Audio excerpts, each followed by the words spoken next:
It's time for Let's Get Real with your host from Bob Richards and Associates, Bob Richards. Well, hello there, Bob Richards. Michael, a pleasant good afternoon to you on this fall October day. And a very pleasant good afternoon to you as well. I know, before we get going on this, I know that the millions of people that listen to the podcast every week, they want to hear about the trip to Cabo that you did to see our friend Sammy at Cabo Wabo. Cabo was, Sammy was there for his birthday annual that he is about October 8th, 9th, 10th, right around there.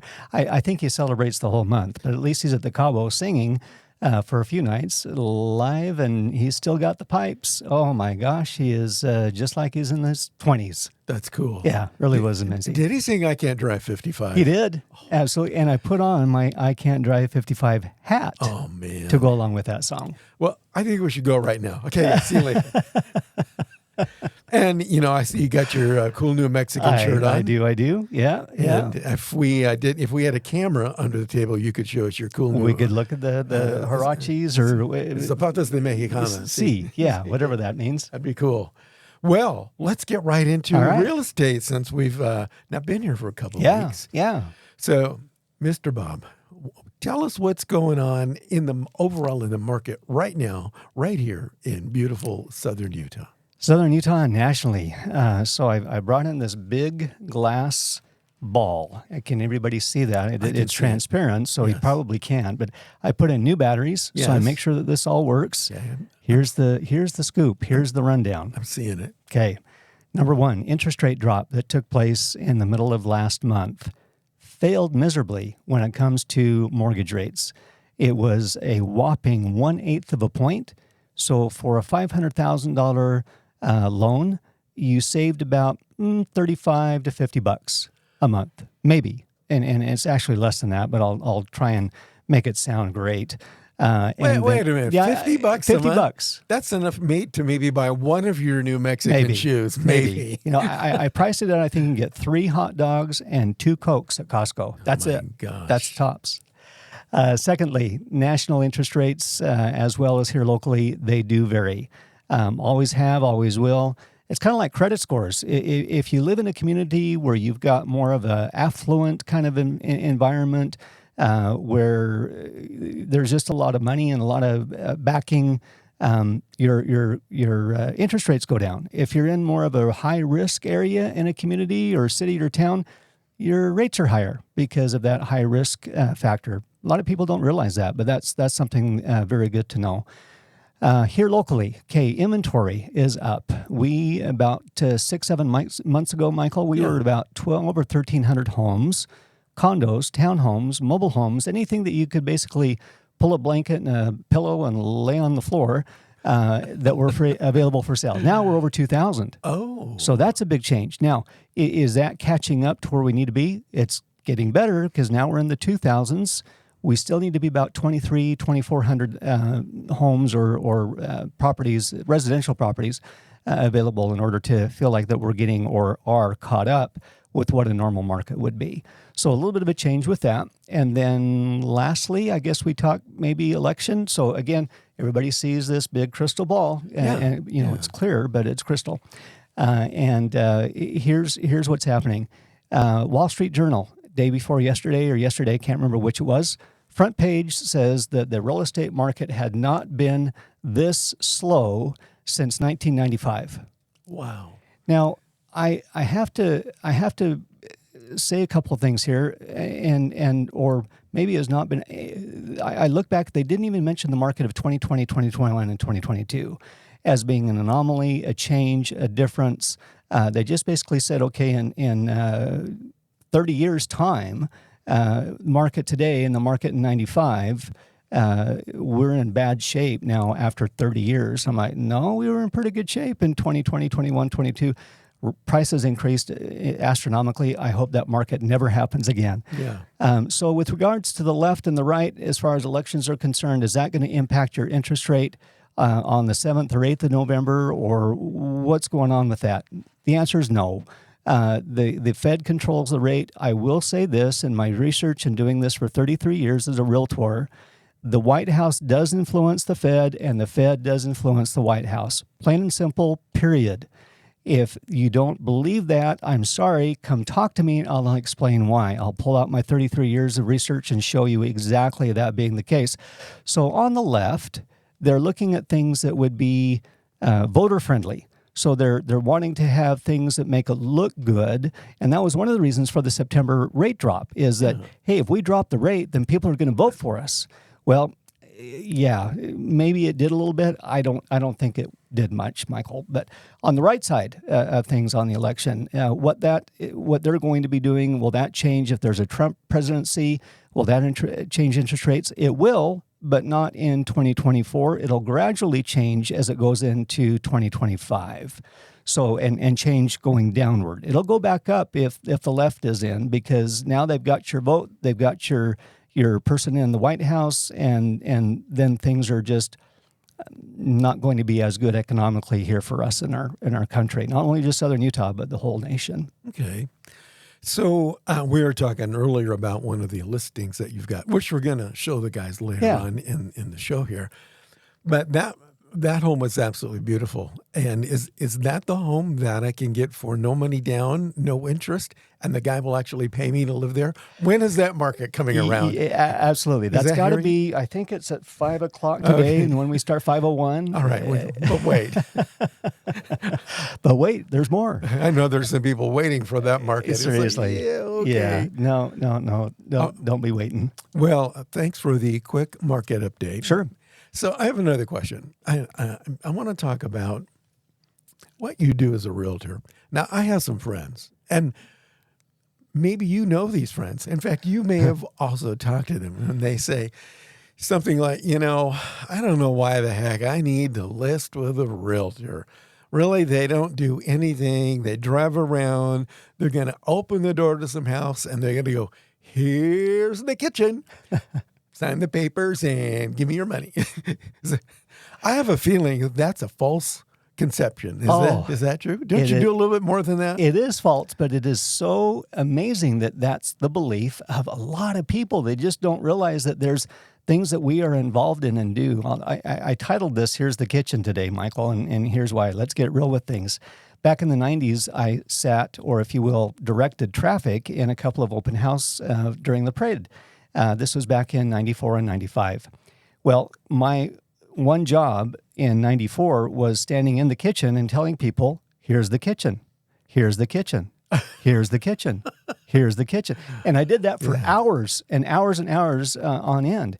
The following year was a room that had, I don't know if this was 95, but I'll explain the room. The room had a bunch of heads from animals and taxidermy things and those kind of mounts that are in a room. And you couldn't go into the room because these things were like super uber expensive. So I would have to tell people here's the mounts, here's the mounts, here's the mounts. I got tired of it. I got cabin fever, and I vowed to never do it again, and I never did. So the reason I bring that up just simply is somewhat in jest. But again, buyers or sellers are just like, why do I need you? All you do is just simply, here's the kitchen. Sign here, press hard, and you get a commission check in 30 days or less. It's my feeling to let people know, hey, here's what's happening and has happened for decades for realtors. Number one, we are not paid salary. We are not paid hourly. We are strictly on a commission sales basis, period. We also have to pay for our own expenses. Our brokerage does not pay for our car insurance, our gas, our maintenance, our office supplies, our computer systems, our database management, anything of that nature that you would typically call overhead, that's on us. Thirdly, is that, speaking of brokerage, we have a split with that brokerage no matter the sale, meaning that if I was to make X amount of money, some of that X amount of money is paid to the brokerage and broker, and then I get the rest. That's a split arrangement. That's also rather mandatory and very, very common. Mm-hmm. Then you also have other expenses that are involved in the deal, let alone your time. So interesting that when I took real estate school back in 92, the teacher said, you guys are going to love this career because you have so much free time. You'll be able to control your own hours and the days that you work. And I'm just like, yeah, right. That has never happened since getting my license. And it's part of sales. You have to be ready when a buyer's ready or when a seller's ready. Welcome to sales. So anyway, Michael, that's kind of a brief introduction as to here's the kitchen. So you mean to tell me that you as a realtor, this is like an actual business? Oh my gosh. Yeah. Yeah, I know that it's astounding. Some people really have no idea what you do. And I think it's important to take a couple seconds here so I can point out that one of Bob's amazing thing that he does, probably better than most people that I know in this business, but what a realtor's job is to market and sell the property that they have listed. And I think people don't understand that that's your job. When somebody hires you to list their home, your job is to sell it, and you pull out all the stops to sell it. You know, you're going to do the advertising, you do the marketing, you're going to do the promotion, you're going to put the listing on one of your podcasts to really get the word out, and then you're going to be in there meeting with potential buyers and doing negotiations, working with other realtors, making sure there's a property inspection and a home inspection. And oh my gosh, this carpet smells like a dead animal. What are we going to do about this? And then at the very last moment, when you're about to close, something happens. Oh, wait a minute. My wife's been in a car accident. We can't see. You really never know. And you don't. And I think people really need to have a greater appreciation of you and all realtors and what you guys do and the stuff that you guys have to go through to make sure that the consummation between buyer and seller is complete and everybody turns out happy and you make a couple of bucks. So, you know, you can go out and buy a second Bugatti. Yeah. Right. The model car, the Matchbox size. Yeah, I think that is important. It's really interesting, Michael, that as you talk about marketing and advertising and promotion, you're absolutely right. And guess what? When a property does not sell, and I've invested that money and that time and that money and that time, guess how much I get? Would it be more than zero? It would not be more than zero. It would be zero or less. That's exactly right. I'm investing my own funds into seeing that a seller is able to have a successful sale and that a buyer is going to be a successful buyer. And like you say, putting those two together and meshing that relationship so it's, as Covey would call it, a win-win transaction or no deal.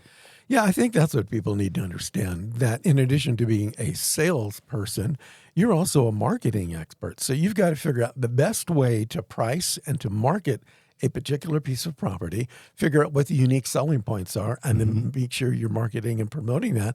I do know that there are some discount brokerages that I've seen. Usually they come and go, but they have different pricing structures for their commission. And one of them is the low end. It's like, okay, we'll list your house, we'll put it on the MLS, but you have to do all the advertising. Yeah. You have to do the marketing. You have to take the photos. You have to hold the open house. You have to write the ads. You have to pay for them. It's like I've had some friends that try that and they go, no, I'm just going to call somebody. This is too much work. That is true. And most of those agents are at the office leaning up against the water cooler and they're waiting for the phone to ring and not proactively making the phone ring. And that's really unfortunate. Or if you're advertising a 55 and older home to a young couple with just a baby, that's something isn't quite right there. You got the wrong market buyer pool that you're marketing to. You got to make sure that things are marketed to the buyer pool that's specific. Right. I received my degree in bachelor's degree in marketing, and so applying that into a real estate environment, oh my goodness, has helped out immensely because I can pull things out of my bag that nobody else has offered or even thought about. And still to this day, 33 years later, I'm still bringing up new things and adding new things that people are like, man, why didn't I think of that? Yeah, it's all about, you've created a great unique selling point for yourself. And because of your marketing background, you've been able to apply that to the listings that you have, the homes, and figure out what's unique about them, and then market and sell that particular thing. And then you know how to properly negotiate with prospective buyers and their agents. And I think that's important. Yeah. I need to ask a question when it comes to commission, and I know folks have asked you this. So, are there occasions where the commission is negotiable? Because generally nowadays you're splitting like 6% rented lips between you and the other agent. Is there ever a time that you might be able to negotiate that commission? Let's say that you've got a $50 million house, and they go, maybe 6% is a little high. Could you do 5%? Yeah. Something like that? They are negotiable. Okay. Absolutely, they are. To say, no, this is a fixed rate, all of St. George is 6% or nothing, that's wrong. It's false and illegal for me to say that and mean it. So, yeah, absolutely, brokerage fees are negotiable. And again, it depends on the reason why. Is it the fact that, hey, we're $1,000 short for making this happen? Hey, other agent and I, why don't we split it $500 each and let's get the deal done? Okay. Or the $50 million home that, we'll agree to 5%. Sure. Yeah, you could probably do 5 on the $50 million deal. Yeah. One thing I just wanted to make mention of, Michael, is that I've got this pamphlet that I've published and revising. This is over 150 ways and things that I do for sellers. So again, it's not just here's the kitchen. Here's over 150 ways and things that I do to market and sell homes for sellers. Because sellers want to know, why am I paying you so much money? Why are you making all of this when you only do here's the kitchen? And so this is something that's been extremely helpful. I've been using this with sellers in my interviews, and it's really opened up their eyes and saying, wow, you really do a lot of work. And it's like, yeah, I do. It's not to toot my own horn. It's just simply to say, look at my world. Let me show you how I operate on my end when the sign goes up and before. And how can someone get that? They interview me to sell their house. There we go. And we're going to, should we tell them your phone number after when we get done with all this? Let's do. Okay. So stay tuned. We're going to give you Bob's phone Absolutely. number. In the meantime, speaking of $50 million houses, here's one that's not $50 million. It is not. This is only $550,000. That's a pretty good reduction from the 50 mil. Just saying. Hey, got this great 2-story that is out in the Hurricane area. It's not too far away from the Walmart out in Hurricane. It's got 4 bedrooms plus an office, 3 bathrooms. It has had all new paint throughout the entire home. It has new carpet. And it looks absolutely phenomenal. Here's the master bedroom. That thing you could put a pickleball court in. It's huge. It is huge. And has a sitting area and multiple different walls that you can use for your bed. We're on the main floor here with a rather large dining area, family room in the distance, and then just an absolutely killer kitchen for the cook. Let's say Thanksgiving, you need bar space, you need counter space, you need prep space. This kitchen has it, and certainly great. It makes great. See, you can see on that right-hand side that if you make a buffet setup, my goodness, you can have everything, including the cranberries, there on that particular table. And granite countertops as well. Master bathroom for a king, queen, or whoever might want to use this. It's absolutely lavish. Did some new lighting as well. Did quite a bit of just handyman touch-up work so that a buyer can just literally move right in. And we've got it staged and looking good for people so that they have an opportunity to visualize, hey, our furniture would look great here. And it's on a 1/4-acre lot, a fenced backyard, storage shed, just really RV parking. Has a great feel and flow and setup. And again, price is $55 million, $550,000, $550,000 today only. 550. That's quite a discount down from $50 million. Yeah, we're about 2,700 square feet total, about 1,300 on each floor and some change. And so easily shown anytime. Again, let's go back to my number, 435-703-8824. You can text me, you can call me, you can email me, which is bob@buyutah.com. I respond so much faster to texts. So the 435-703-UTAH is how it spells out, 703-8824. And I know that you also have a delightful website at buyutah.com. Yes, sir. That's exactly right. It has information about myself, my brokerage at Berkshire Hathaway Utah Properties here in St. George, and just a bunch of community information. It is very, very helpful, very, very informative, and not just, here's the kitchen. And by the way, guys, it also has a complete archive library of all of Bob's amazing podcasts. That it does. So to help keep you up to date with any information that you want to know about the real estate market, you can also go to his website, check out any of his podcasts. They're also downloadable on all the other major podcast Yes, channels. sir. You can listen to them in your car while you're driving, and Bob will help you list or sell your home and enjoy a great life in southern Utah. Absolutely right. Thank you. Well, thank you, Mr. Bob. Hey, I guess that about wraps that up for today. I think that we're going to see you again real soon with another episode of Let's Get Real with Bob Richards. This has been Let's Get Real with Bob Richards from Bob Richards and Associates. For more information, buyutah.com. We invite you to return again for another edition of Let's Get Real with Bob Richards from Bob Richards and Associates.